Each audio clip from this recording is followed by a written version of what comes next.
It's the oldest piece of new news in recent times. A new indictment handed down by the U.S. District Attorney accusing several former FIFA Executive Committee members of collecting monetary bribes in exchange for their votes in both the Russia 2018 and Qatar 22 bids to host the World Cup finals. Former FIFA Vice President Austin Jack Warner is prominent on this new list that now brings to 42 the amount of people indicted in the last 10 years. Ironically, it was a certain USA and a certain England that lost out on hosting those same two tournaments.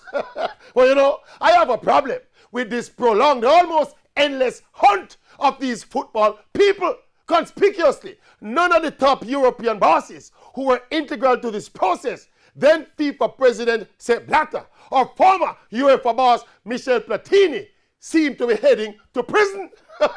The list is dominated by the likes of Jack Warner and ex-football officials from South and Central America. And the sins they are being hunted for were basically the norms at the time.